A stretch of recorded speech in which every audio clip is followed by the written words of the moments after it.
BJP party కొత్త బిల్లును ప్రవేశపెడుతున్నాం, 40% రాష్ట్రమే పెట్టుకోవాలి అని బిల్లు ప్రవేశపెడితే చంద్రబాబు గారు, టీడీపీ ఎంపీలు, జనసేన ఎంపీలు అందరూ కలిసి మద్దతు ఇవ్వడం జరిగింది. మరి మద్దతు ఇచ్చిన తర్వాత ఇప్పుడు చంద్రబాబు గారు ఉపాధి హామీ పథకాన్ని నడుపుకోవడానికి మాకు డబ్బులు ఇవ్వండి అని కేంద్రం చుట్టూ తిరుగుతున్నారు. మరి బిల్లుకు మద్దతు ఇవ్వడం ఎందుకు, మళ్ళీ ఇప్పుడు డబ్బులు కావాలి అని అడుక్కోవడం ఎందుకు? బీజేపీ పార్టీ ప్రజలకు ద్రోహం చేస్తుంది. అందులో భాగమయ్యారు చంద్రబాబు గారు, పవన్ కళ్యాణ్ గారు. కానీ రాజశేఖర్ రెడ్డి గారు ఇంత అద్భుతంగా చూసిన పథకం నాశనం అయిపోతున్నా ఇప్పటి వరకు వైసీపీ జగన్మోహన్ రెడ్డి గారు నోరు కూడా విప్పలేదు. ఇది చాలా దుర్మార్గం. పేదవాడి జీవన ఆధారానికి సంబంధించిన విషయం ఈ నాయకులకు ఎవ్వరికీ పట్టినట్టు లేదు. అందుకే ఈరోజు కాంగ్రెస్ పార్టీ ఇదొక ఉద్యమంలా ఎత్తుకుంది. ఉపాధి హామీ పథకము లేకపోతే నిరుద్యోగం పెరిగిపోతుంది, వలసలు పెరిగిపోతాయి.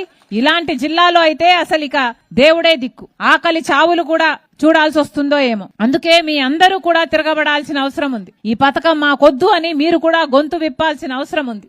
కాంగ్రెస్ పార్టీ ఈ రోజు వరకు కూడా ప్రతి విషయంలో ప్రజల తరపున ఉంది.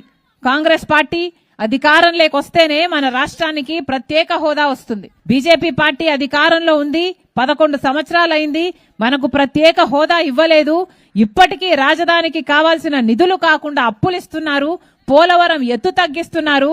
ఇప్పుడు ఉపాధి హామీని కూడా పీకేస్తారట. ఇక ఇంకెన్నెన్ని చేస్తారో, ఎన్ని ద్రోహాలు చేస్తారో, ఎన్ని ఘోరాలు చేస్తారో ఇంకా చూడాల్సి ఉంది.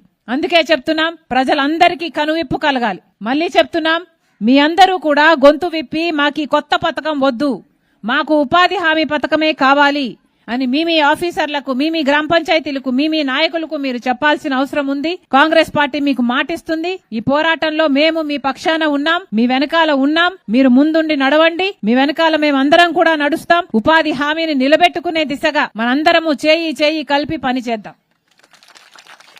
మరొక్కసారి మీరు మీ పనులు మానుకొని మరీ నా కోసం సమయం చేసుకుని వచ్చారు. ప్రతి ఒక్కరికి మీ రాజశేఖర్ రెడ్డి బిడ్డ శిరస్సు వంచి చేతులు జోడించి ధన్యవాదాలు.